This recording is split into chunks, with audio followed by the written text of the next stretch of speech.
Welcome back, everybody. Now, a month-long International Festive Alive event will be launched on the 2nd of November at Resort 184 in Rooiwal in Pretoria North. The festivities will be hosted in 19 different venues across the city of Tshwane. The aim of this event is to grow, to elevate and promote local tourism within the entertainment scene. Joining us now in studio for more on this is Jerry Nkuna, the chairperson for this festival. Baba Nkuna, a very good morning and a warm welcome. So what is it that you're trying to highlight or celebrate with this kind of festival?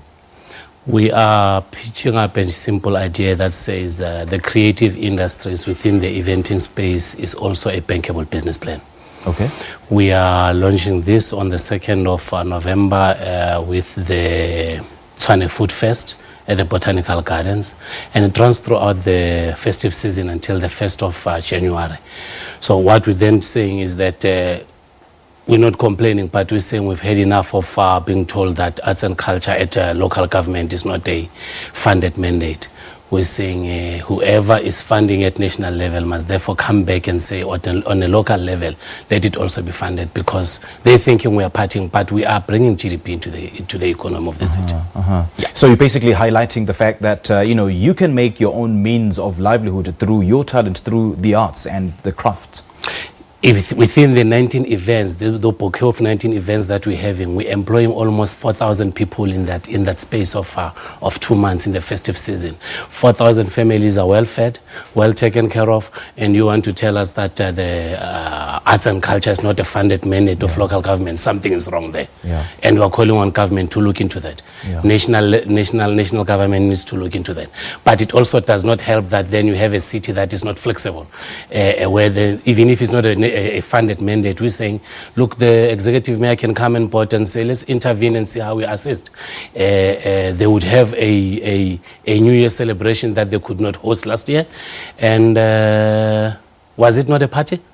It was not a party. It is a creative industries, and they must all respect those events. It doesn't matter whether it happens in a village, it happens in a township. It doesn't mean that because it happens in the CBD is better than anything. They all employ people. They all bring social cohesion. They all bring tourist attraction and job creation. So we are arguing a very serious issue when we're here to say, look, the city of Tshwane has been on board in terms of municipal services, but there's more that they can do. Yeah. We need funding, and it also does not help when we talk to political principals and they think that events, they just want funding. No. If events only needed funding, then we would not have treasury, because it would say also ESCOM does not need funding. True. That's the bottom line. I mean, it's just given us the stats of the potential jobs that might be created. About 4,000 families you mentioned will be fed as a result of this festival. So in terms of the economic spin-offs for the city of Tshwane, what are we looking at? The economic spin-off start here, Mnganwami. They start simply by saying there is nobody who's going to the Tshwane all white on the 16th of December at Gold Rush Morula without wearing all white. And there's nobody who's bought it by now in, 20 October.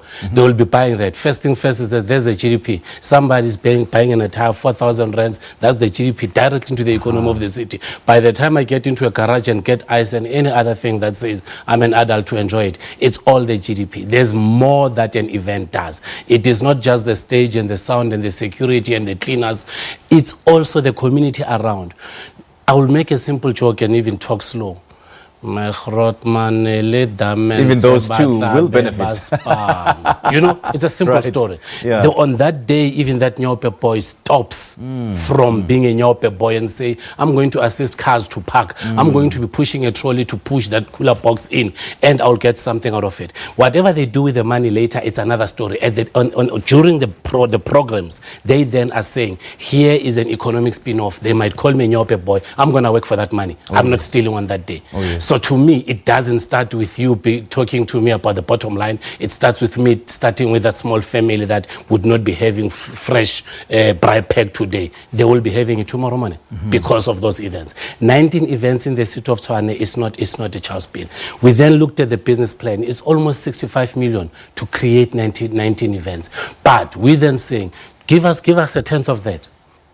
It doesn't matter where you're coming from. We're calling corporate companies. Corporate companies are responding, but they're not responding enough. Government at local level, that's the criticism we have. This unfunded mandate, it's enough. Let's find something else. But also we're then saying, we need to also feel that the creative industries is something that brings what the president is talking about when he says tourism create jobs.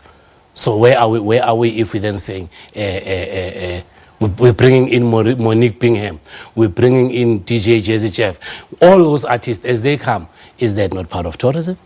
It certainly is. It's not just eventing, it's not just partying. Yeah. Yes, that's our argument. You know, Mr. Nkuna, in as much as the event starts on the 2nd of November to the 1st of January next year, how are you going to make sure that audiences and people in general are kept informed of all the activities and the events that will be taking place? You mentioned 19 events across different parts of the city of Tshwane. SABC, radio, television, come on board, we are here. 19 events that you can broadcast, 19 events that you can plug on and do whatever you wish for. Here it looks beautiful. I mean, you go to Mamelodi and find a Dino Cafe, you go to Bronco Spray to find Shots and Shades, excuse me. You then find yourself sitting with a bouquet of events that says newspapers, radio, television. We employ graphic designers, so all those people will be informed in different platforms.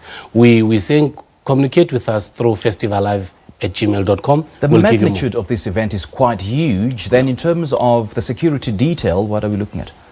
Tight security. Okay. 19 events, 14th year later, not even a single of our events has ever reported death or theft.